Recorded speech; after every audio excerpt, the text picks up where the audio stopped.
प्रकाश के परावर्तन के बारे में पहले पढ़ा चुके। आज अपवर्तन के बारे में आपको बता देते हैं। अपवर्तन क्या है, फिजिक्स में आप अपवर्तन से क्या समझते हैं, सबसे पहले आपको ये समझना है।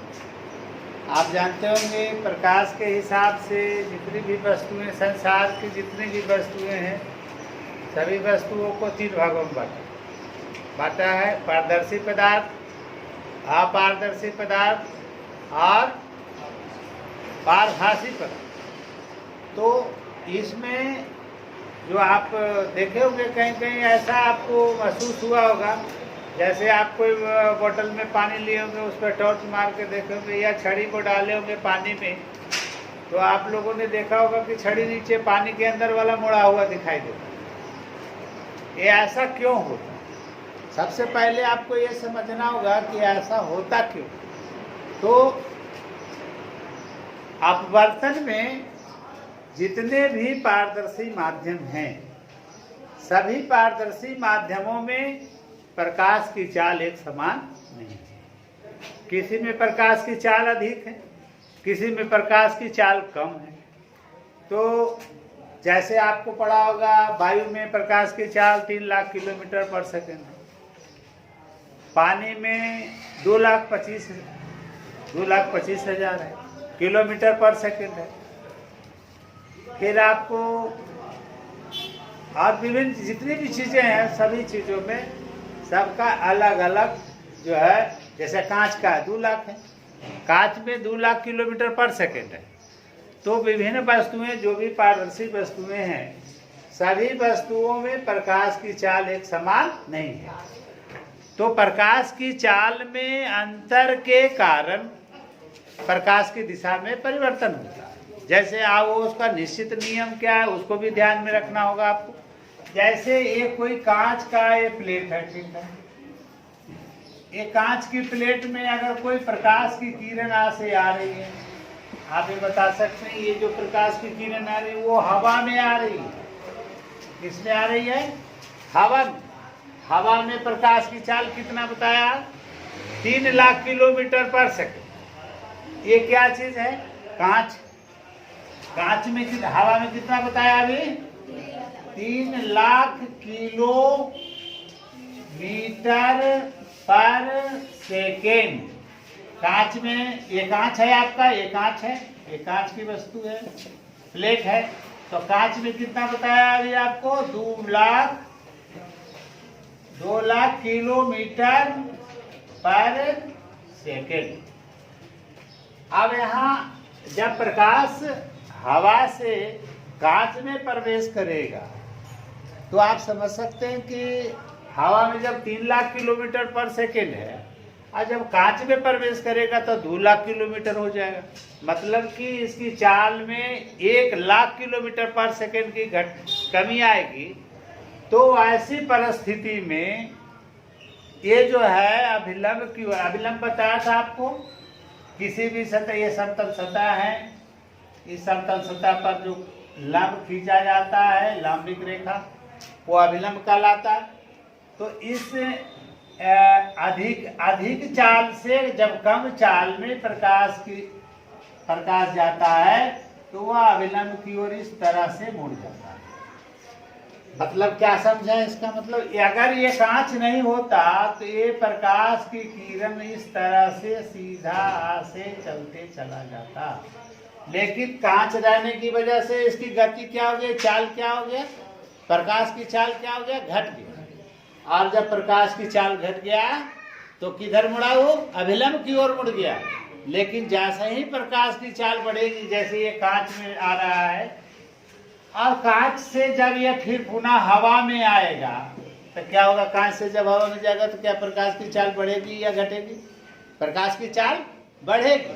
तो ऐसी हालत में जो ये आपका अभिलंब है, इसको जाना चाहिए था ऐसे, लेकिन ये जाएगा अभिलंब से दूर भागेगा।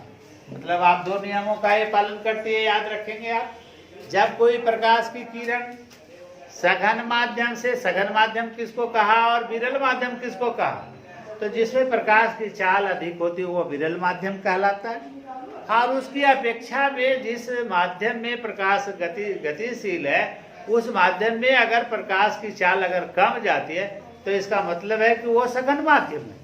तो सघन और विरल आपको क्या समझे कि जिसमें प्रकाश की चाल क्या होती, जिसमें प्रकाश की चाल अधिक होती है वह माध्यम क्या कहलाता है, विरल।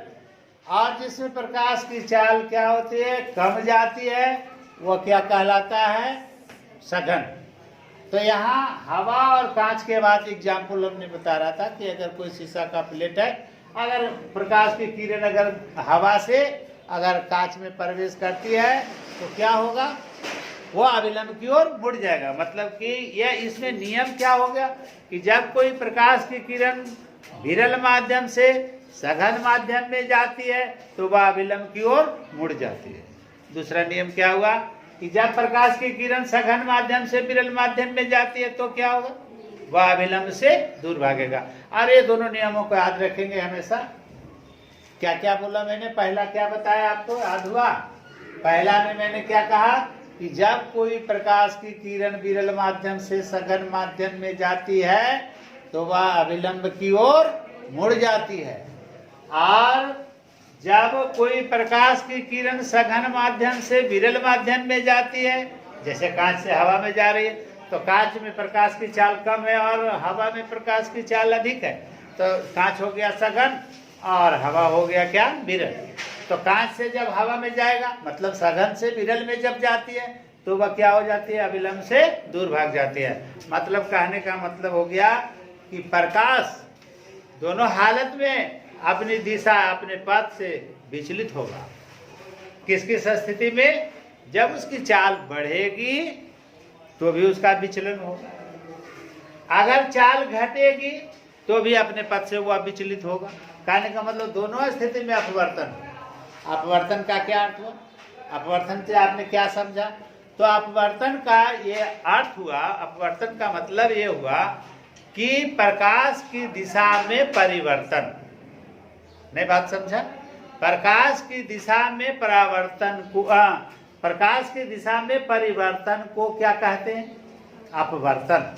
चाहे वह अभिलंब की ओर मुड़ जाए या अभिलंब से दूर भाग जाए, दोनों ही परिस्थिति में अपवर्तन कहलाएगा।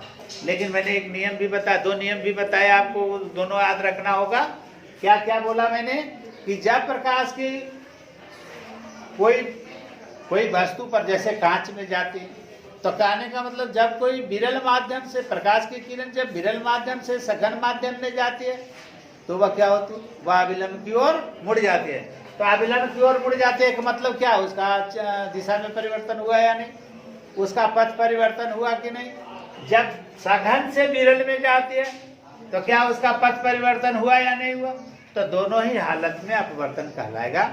और अपवर्तन की अगर आपको परिभाषा पूछे तो लिखिएगा कि जब प्रकाश की किरण एक पारदर्शी माध्यम से दूसरे पारदर्शी माध्यम में जाती है तो वह अपनी दिशा में क्या कर देता है, प्रकाश की दिशा बदल जाती है, प्रकाश की दिशा में परिवर्तन हो जाता है। और प्रकाश की दिशा में परिवर्तन को क्या कहते हैं, परिवर्तन को क्या कहते हैं, अपवर्तन कहते हैं। याद रहेगा, कोई दिक्कत नहीं। तो अपवर्तन किसे कहेंगे, अपवर्तन किन कारणों से होती है, मैंने दोनों बात आपको समझाया कि अपवर्तन का कारण क्या है। तो अपवर्तन का कारण है माध्यम में विभिन्न, जितने भी पारदर्शी माध्यम हैं, विभिन्न पारदर्शी माध्यमों में प्रकाश की चाल भिन्न भिन्न। बात समझ गए होंगे कि प्रकाश की चाल अगर भिन्न होगा तो आप समझ सकते हैं कि उसकी दिशा में परिवर्तन होगा।